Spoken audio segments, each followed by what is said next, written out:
चलिए दोस्तों शुरू करने जा रहे हैं बायोडाइवर्सिटी एंड कंजर्वेशन पर सबसे इम्पोर्टेंट जो टॉपिक्स हमको पढ़ने को चाहिए। NCERT class 12th 20,000 species of ants, ये वाला डेटा याद रखिएगा। 3 lakh species of beetles, 28,000 species of fishes and nearly 20,000 species of orchids, ये याद रखिएगा इस पेज पर, फर्स्ट पेज पर। उसके बाद बायोडाइवर्सिटी 15.1 हेट्रोजेनिटी याद रखिएगा। उसके बाद biodiversity is the term popularised by the socio biologist Edward Wilson, ये याद रखिएगा मेन फर्स्ट पेज पे, ये इंपॉर्टेंट है। उसके बाद बात करें दोस्तों सेकंड पेज की, तो जेनेटिक डाइवर्सिटी के अंदर रू वोल्फ वोमिटोरिया के बारे में जानना बहुत ज़रूरी है कि ये रेसर पाइन नाम का केमिकल निकालता है हिमालय के अलग अलग रेंजेस में। उसके बाद India has more than 50,000 genetically different strains of rice and 1,000 variety of mango, ये इंपॉर्टेंट है। उसके बाद स्पीशीज़ डाइवर्सिटी के अंदर आपको एम्फीबियन की स्पीशीज़ डाइवर्सिटी वेस्टर्न घाट में ज़्यादा मिलेगी ईस्टर्न घाट से, ये इंपॉर्टेंट है। और इकोलॉजिकल डाइवर्सिटी के अंदर आपको मालूम है कि नॉर्वे जैसी स्कैंडिनेवियन कंट्री से ज़्यादा भारत के अंदर इकोलॉजिकल डाइवर्सिटी है। उसके बाद 2 सेंचुरी से कम में भी हम सारी बायोडाइवर्सिटी लॉस कर देंगे दोस्तों, ये लिखा हुआ है। तीसरे पेज की बात करें तो international union of conservation of nature and natural resources IUCN 2004, इसका फुल फॉर्म याद रखेगा। उसके बाद उन्होंने बोला है कि 1.5 मिलियन से थोड़ी सी ज़्यादा स्पीशीज़ है पूरे अर्थ पर, लेकिन उसके बाद रॉबर्ट मे ने बोला था कि नहीं 7 मिलियन है। तो ये क्वेश्चन आ सकता है कि रॉबर्ट मे ने कितना बताया, तो 7 मिलियन आपको याद करना पड़ेगा, ठीक है। Species inventories are more complete in temperate than in tropical countries, ये याद रख लिएगा। अब बहुत ही ज़्यादा इंपॉर्टेंट पेज आ गया दोस्तों। 70% से ज़्यादा एनिमल्स की स्पीशीज़ रिकॉर्ड की गई है, उसमें से प्लांट्स के अंदर फंजी ब्रायोफाइटा जिम्नोस्पर्म दोनों मिला के भी 22% ज़्यादा नहीं है दोस्तों। उसके बाद एनिमल्स के अंदर 70% इंसेक्ट्स है दोस्तों, और हर 10 में से 7 इंसेक्ट है, ठीक है। एक और फैक्ट याद कर लो, फंजी की स्पीशीज़ ये कितनी ज़्यादा है, फिशेज एम्फीबियन रेप्टाइल्स मेमल सबको मिला दो उससे भी ज़्यादा। एक छोटा सा पॉइंट, प्रोकैरियोट्स को क्यों नहीं डाला है, क्योंकि वो अंदर लेबोरेटरी के अंदर कल्चर नहीं किए जा सकते। ना वो आपको याद करना चाहिए दोस्तों कि इंडिया के अंदर 2.4% ऑफ वर्ल्ड लैंड एरिया है और शेयर करता है ग्लोबल डाइवर्सिटी का 8.1%, बहुत ज़्यादा इंपॉर्टेंट है। उसके बाद 12 मेगा डाइवर्सिटी कंट्री के अंदर इंडिया एक कंट्री है, और 45,000 स्पीशीज़ है प्लांट्स की, और इससे डबल एनिमल्स की, यानी 90,000 स्पीशीज़ एनिमल्स की है। लेकिन रॉबर्ट मे के हिसाब से माने तो अभी भी 22% ही हमने खोजा है, यानी कि ये 1 लाख से ज़्यादा प्लांट की स्पीशीज़ हो सकती है और 3 लाख से ज़्यादा एनिमल की स्पीशीज़ अभी और डिस्कवर करना बाकी है दोस्तों। ये बहुत ज़्यादा इंपॉर्टेंट पॉइंट था। अभी आ जाते हैं सबसे इंपॉर्टेंट पॉइंट पे, लेटीट्यूड एंड ग्रेडियंट्स। यहाँ पर बताया गया है कि डाइवर्सिटी ऑफ प्लांट और एनिमल की वो यूनिफॉर्म नहीं है थ्रू आउट द वर्ल्ड। और ये क्या होता है कि जैसे हम पोल की तरफ जाते हैं ना, तो ये बहुत ज़्यादा डिक्रीज होती जाती है। सबसे ज़्यादा होती है लेटीट्यूडनल रेंज 23.5 डिग्री नॉर्थ से 23.5 डिग्री साउथ, इन दोनों के बीच में, जैसे कि मैंने डायग्राम में बना रखा है दोस्तों। यानी कि टेम्परेट पर कम है, पोलर एरियाज में कम है स्पीशीज़। उसके बाद बात करेंगे कोलंबिया के बारे में आपसे सवाल पूछा जा सकता है, कोलंबिया में कितनी बर्ड्स की स्पीशीज़ है, तो 1400 याद कर लीजिएगा। उसके बाद न्यूयॉर्क 41 डिग्री नॉर्थ में से 105 है, ग्रीनलैंड 71 डिग्री नॉर्थ में, इसमें 56 है। इंडिया के अंदर 1200 स्पीशीज़ है बर्ड्स की, कोलंबिया से कम है, याद रखिएगा। कोलंबिया से ज़्यादा नहीं है, कोलंबिया से कम है, 1200 है। इक्वाडोर की बात करें जाएंगे तो 10 गुना ज़्यादा स्पीशीज़ है वेस्कुलर प्लांट्स की अमेरिका से, USA से, क्योंकि USA का में आता है टेम्परेट में आता है, और इक्वाडोर का में आता है ट्रॉपिक में आता है, ठीक है दोस्तों। उसके बाद बात करेंगे अमेजोन रेन फॉरेस्ट की दोस्तों, तो साउथ अमेरिका के अंदर इसके अंदर बहुत ज़्यादा डाइवर्सिटी है। इसमें 40,000 स्पीशीज़ है प्लांट्स की, 3,000 है फिशेज़ की, 1300 है बर्ड्स की। तो याद रखें 1300 है, याद इंडिया से ज़्यादा लेकिन कोलंबिया से कम। 427 मेमल, सेम 427 एम्फीबियन, याद रखेगा सेम होती है दोनों। 378 रेप्टाइल्स और 1,50,000 से ज़्यादा इन्वर्टिब्रेट, याद रखेगा।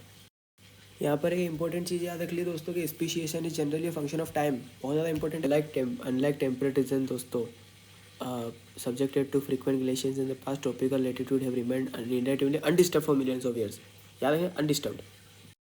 Important line है, tropical environment unlike temperate ones are less seasonal, relatively more constant and predictable. Such constant environment promote Nike spallation and lead to greater species diversity and there is more solar energy available in tropic। बहुत ज़्यादा important, आपको पहले लगा होगा कि solar energy बहुत important है, available है ट्रॉपिक्स में, which contribute high productivity and in turn might contribute indirectly to greater diversity. ये बहुत ज़्यादा इंपॉर्टेंट है, याद करके जाइएगा इसको। फिर एक सवाल पूछ लेंगे इस ग्राफ के ऊपर और बोल देंगे कि काय का है, तो ये है स्पीशीज एरिया रिलेशनशिप का ग्राफ जो कि दिया था साउथ अमेरिका के जंगल में गए हुए जर्मन नेचुरलिस्ट और जियोग्राफर अलेक्जेंडर वॉन हम्बोल्ट ने। बहुत ज़्यादा इंपॉर्टेंट, आपको पता भी होगा कि आपने को पता है कि स्पीशीज एरिया के साथ बढ़ती है लेकिन सिर्फ एक लिमिट तक, यानी कि ये हाइपरबोला रेक्टेंगुलर हाइपरबोला बढ़ जाएगा। इसका लॉग लेंगे तो ये लॉग स्केल पे स्ट्रेट लाइन बन जाएगा, तो अपने को आंसर तो रेक्टेंगुलर हाइपरबोला याद करना है, ठीक है। उसके बाद इसका ये देख लेना आप, इसका क्या फॉर्मूला देख लेना, log S equal to log c plus Z log है। फिर एक बहुत ही ज़्यादा इंपॉर्टेंट लाइन आ जाती है दोस्तों यहाँ पर कि जी की वैल्यू कहाँ से लाइन करते हैं, 0.1 से 0.2 पे याद लाई करेगी किसी भी जगह पे किसी भी स्पीशीज़ को देखोगे, है ना। चाहे आप वो ले लो न्यूयॉर्क के मोलस्का, बर्ड्स ऑफ कैलिफोर्निया या फिर ब्रिटेन के प्लांट, सब में सेम ही रहेगा 0.1 से 0.2, क्योंकि आप किसी एक पर्टिकुलर एरिया की बात कर रहे हो।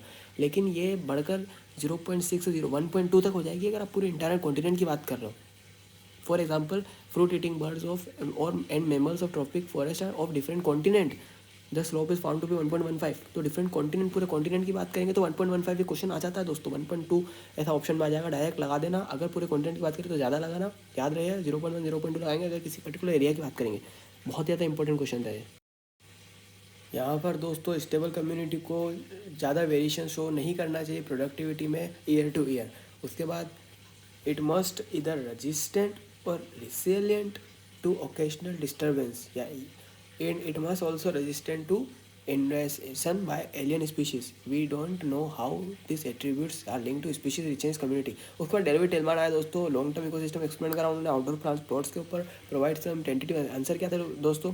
Tilman found that plots with more species showed less year to year variation. Protoplasm में सीधी सी बात है, जहाँ ज़्यादा स्पीशीज होगी बस कम वेरिएशन शो करेंगे।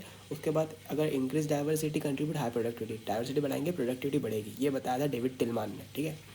नाउ वो अपना एक सवाल भी उठ के आता है दोस्तों कि अगर कोई भी एंड की स्पीशीज़ अपने कम हो गई तो क्या फ़र्क पड़ेगा। इसी तरह बात करते हैं कि कौन सी स्पीशीज़ इंपॉर्टेंट है कौन सी नहीं है। उस पर रिवर्ट प्रोपेड हाइपोथेसिस दी थी स्टैनफोर्ड इकोलॉजिस्ट पॉल एलरिक ने। यहाँ पर बताया था कि पूरा इकोसिस्टम पूरे एरोप्लेन की तरह है, और रिवर्ट मतलब होता है स्क्रू, जो भी मान लो आप वो स्पीशीज़ है। और इंपॉर्टेंट स्पीशीज़ कहाँ होती है, विंग्स में, क्योंकि विंग्स का अगर रिवर्ट प्रोपेड निकल गया तो एरोप्लेन उड़ ही नहीं पाएगा। मतलब बहुत ज़्यादा की स्टोन स्पीशीज़ है जो कि विंग्स में है, ठीक है, समझ गए आप दोस्तों।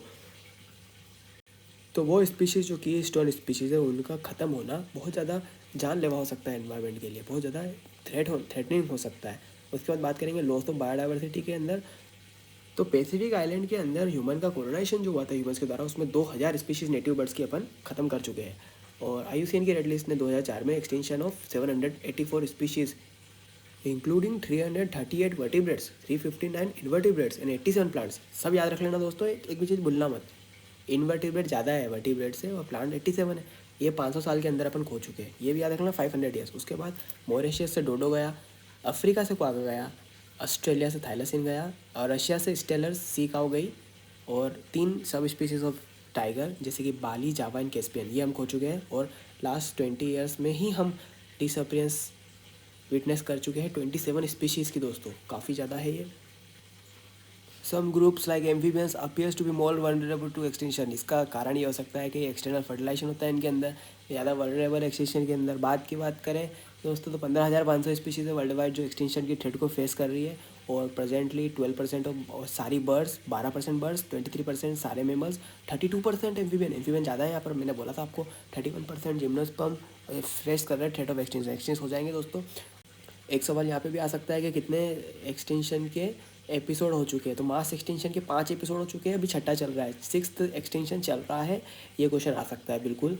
उसके बाद जो अपना जो एक्सटेंशन चल रहा है वो 100 गुना या 1000 गुना ज़्यादा फास्ट है प्री ह्यूमन एक्सटेंशन से, समझ रहे हो। उसके बाद बात करेंगे तो nearly half of all species on earth might be wiped out with in the next 100 year. अगर अपन ऐसे ही चले, इकोलॉजिस्ट ने वार्न किया है अपने को कि ऐसे ही चले तो आधी स्पीशीज़ अपन 100 ईयर में ख़त्म कर देंगे। वैसे बायोडाइवर्सिटी के लॉस से होता क्या है, प्लांट की प्रोडक्शन डिक्लाइन हो जाती है, इन्वायरमेंटल कैलामिटीज़ के अगेंस्ट रेजिस्टेंस बहुत कम हो जाता है, जैसे कि ड्रॉट ये सब आया तो ख़त्म हो जाता है। वो प्लांट प्रोडक्टिविटी में, वाटर यूज़ में, पेस्ट एंड डिसीज साइकिल में वेरिएबिलिटी बढ़ जाती है। वेरिएबिलिटी नहीं बढ़ना चाहिए, ये उल्टे काम हो रहे हैं बायोडाइवर्सिटी लॉस से। अभी चलेंगे सबसे ज़्यादा सवाल पूछे गए टॉपिक से, हैबिटेट लॉस एंड फ्रेगमेंटेशन। ये कॉज ऑफ बायोडाइवर्सिटी लॉस में सबसे ऊपर आएगा, हैबिटेट लॉस एंड फ्रेगमेंटेशन, मतलब जहाँ पे रह रहे हैं उनको ही खत्म कर देना, समझ रहे हो। सबसे ज़्यादा ड्रामेटिक एग्जांपल है यहाँ पर। एक समय पर 14% अर्थ का लैंड सरफेस कवर करने वाले रेन फॉरेस्ट अब सिर्फ 6% जगह पर बचे हैं। बात करें अमेज़न रेन फॉरेस्ट की तो वहाँ पर जो कि लंग्स ऑफ प्लानट कहा जाता है, उसे ये क्वेश्चन भी आ सकता है। यहाँ इसको काट कर मिलियंस ऑफ स्पीशीज़ बहुत ज़्यादा ख़त्म हो रही है दोस्तों। सोयाबीन जो है दोस्तों उसको उगाने के लिए, और ग्रासलैंड बीफ कैटल की फार्मिंग के लिए, ग्रासलैंड बनाने के लिए यहाँ पर पेड़ों को काटा जा रहा है। सेकेंड टॉपिक है ओवर एक्सप्लॉयटेशन। ह्यूमन ज़्यादा लालच करने लगता है तो ज़्यादा यूज़ करने लगता है। इसमें 2 एग्जांपल है, आगे पेज पर पढ़ेंगे। पिछले 500 सालों में हमने दोस्तों मैनी स्पीशीज़ को एक्सटेंशन की तरफ जाते हुए देखा है। दो एग्जाम्पल अपने को याद करना है, स्टेलर सी काऊ जो कि रशिया से, और पैसेंजर पिजन, ये जो दोनों हैं। और ये ओवर एक्सप्लॉयटेशन बाय ह्यूमंस इसके कारण ख़त्म हुए। Presently many marine feed population around the world are over harvested endangering the continued existence of some commercially important species. ठीक है दोस्तों।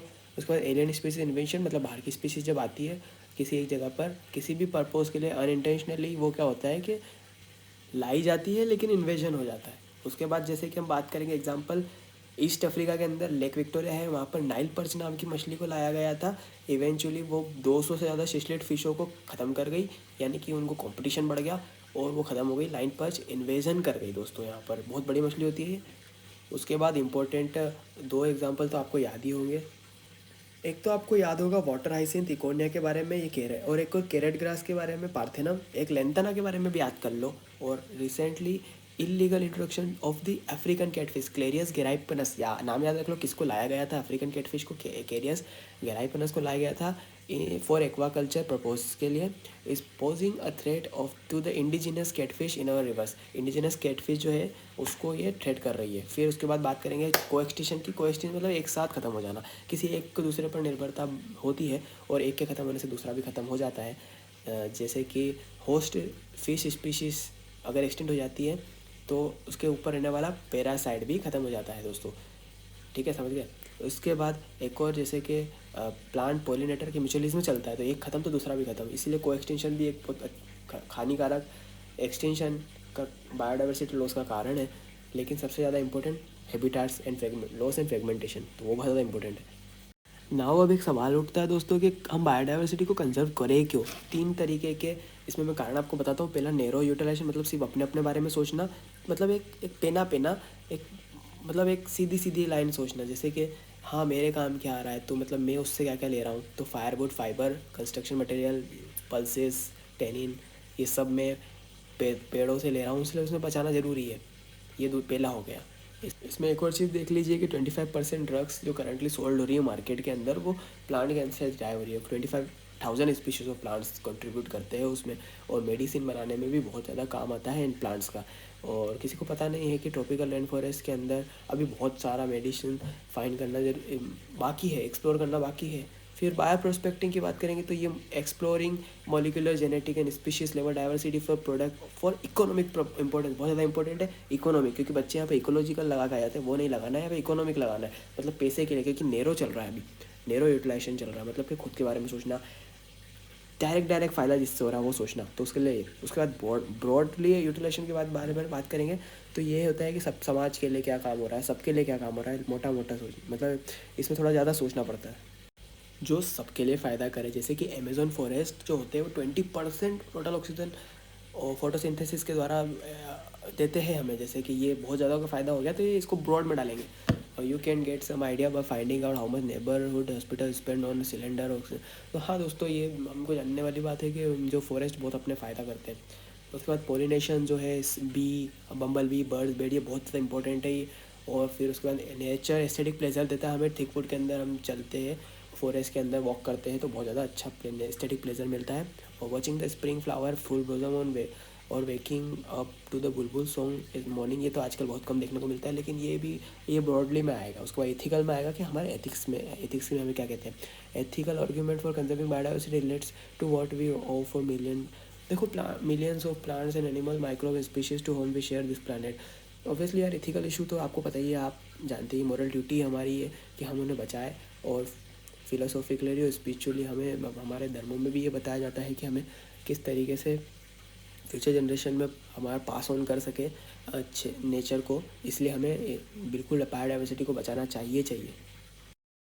नाउ बात करेंगे कि कंजर्व करे तो करे कैसे। बात कर ली कि कंजर्व करना है, लेकिन अब देखते बताता हूँ मैं आपको 2 तरीके से कंजर्व कर सकते हैं। या तो उसी जगह पे कर दो, या वहाँ से उठा के कहीं ले जाओ। उसी जगह पे मतलब ऑन साइट पे करोगे तो इन सीटू कंजर्वेशन होगा।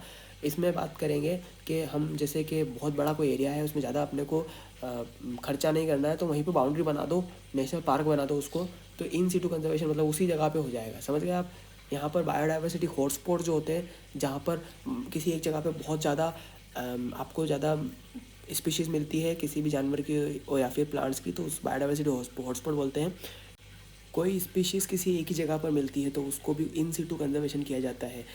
ऐसी स्पीशीज़ जो हाई डिग्री ऑफ एंडेमिज्म मतलब किसी एक ही जगह पर पाया जाना, किसी और जगह पर नहीं पाया जाना, ऐसी ये इस चीज़ को शो करती है, तो उसे भी इन सिटू के द्वारा कंजर्व किया जाता है। अभी बात करेंगे तो कितने बायोडाइवर्सिटी हॉटस्पॉट है, तो ये इस पर क्वेश्चन आ सकता है। इनिशियली 25 थे, 9 और ऐड कर दिए, कितने हो गए, 34 हो गए। बायोडाइवर्सिटी हॉटस्पॉट 34 है, भारत में 3 है। कहाँ पर है, वेस्टर्न घाट एंड श्रीलंका, उसके बाद इंडो बर्मा एंड हिमालय। अब ये बहुत ज़्यादा बड़े एरिया है, लेकिन ये भी क्या होता है कि जो बायोडाइवर्सिटी हॉटस्पॉट है ना, कुल मिलाकर भी 2% अर्थ का एरिया नहीं है, लेकिन ये बहुत ज़्यादा स्पीशीज़ को बचा के रखते हैं। बायोडाइवर्सिटी हॉटस्पॉट के कारण मास एक्सटिंक्शन को 30% से कम किया जा सकता है, ये क्वेश्चन आ सकता है। और आपसे पूछ सकते हैं भारत के अंदर कितने बायोस्फीयर रिजर्व है। याद रखना, इन सिटू चल रहा है, वहीं पर बायोस्फीयर रिजर्व 14 है, नेशनल पार्क 90 है, 448 वाइल्ड लाइफ सेंचुरीज है। तो और उसके बाद सेक्रेड ग्रूव्स के बारे में आ सकता है कि खासी जयंतिया जो हिल्स है वो मेघालय के अंदर है, अरावली हिल्स राजस्थान के ऊपर अंदर है, वेस्टर्न घाट रीजन जो है वो कर्नाटक महाराष्ट्र के अंदर है, और सरगुजा चंदा बस्तर के एरिया जो है वो मध्य प्रदेश के अंदर है। ठीक है दोस्तों, सेक्रेड ग्रुप्स क्या होता है, एक्चुअली इनकी पूजा की जाती है, तो ये इसलिए प्रोटेक्ट हो जाते हैं क्योंकि लोग इनको काटते नहीं है। एक्सिटू की अब बात करेंगे अपन, एक्सिटू के अंदर अपन बात करेंगे जूलॉजिकल पार्क और वाइल्ड लाइफ सफारी पार्क और बॉटनिकल गार्डन दोस्तों। लेकिन और ये सब तो आप याद कर लेंगे, लेकिन वाइल्ड लाइफ सफारी पार्क को इंस्टीट्यूट में लगा के आ जाएंगे, ये बहुत ज़्यादा कंफ्यूजिंग टॉपिक है। वाइल्ड लाइफ सफारी पार्क में वाइल्ड लाइफ की सफारी देखने जाते हैं, इसे एक सिटू में माना जाता है। ये बाहर इसको बाहर ला जाते हैं एनिमल्स को और वहाँ पे रखा जाता है दोस्तों, है ना। एक सिटू मतलब आउटसाइड आउटसाइड, ठीक है, नेचुरल हैबिटेट से अलग रखा, taken out from the natural habitat, place special setting where that can be protected and given special care, है ना। और गेमेट जो थ्रेटन स्पीशीज के गेमेट्स उन्हें भी अब प्रिजर्व किया जाता है लिक्विड नाइट्रोजन के अंदर, फर्टाइल कंडीशन के अंदर, long period of using cryopreservation techniques, eggs for can be fertilise in this in vitro and plants can be propagated using tissue culture method. बहुत ज़्यादा इंपॉर्टेंट, याद कर ली। उसके बाद आखिरी लाइनों पे आ गए हम दोस्तों, आखिरी paragraph, historical convention of biodiversity biological diversity earth summit जो हुआ था रियो डी जेनेरो में, वो 1992 में हुआ था, called upon all nations to take appropriate measures for conservation of biodiversity and sustainable development. तो रियो डी जेनेरो के अंदर जो होता है, जो ब्राज़ील के अंदर है, वहाँ पर 1992 में अर्थ समिट हुआ था। अर्थ मतलब धरती, धरती ब्राज़ील के अंदर, ऐसे याद रख लेना आप दोस्तों। और वर्ल्ड समिट हुआ था सस्टेनेबल डेवलपमेंट के अंदर 2002 में योहान्सबर्ग साउथ अफ्रीका में वर्ल्ड समिट, यानी कि दुनिया साउथ अफ्रीका में अंदर है और अर्थ रियो डी जेनेरो के अंदर है, ऐसे याद रखना। उसके बाद 190 कंट्रीज ने प्लेज किया था, कमिटमेंट करी थी 2010 तक अचीव करेंगे a significant reduction in the current rate of biodiversity loss at the global regional and local level. यहाँ पर आपका दोस्तों चैप्टर ख़त्म होता है। 18 मिनट के अंदर हमने चैप्टर ख़त्म कर दिया है। All the best for your NEET examination. इसके बाद तो कुछ नहीं आ सकता दोस्तों, यही है चैप्टर।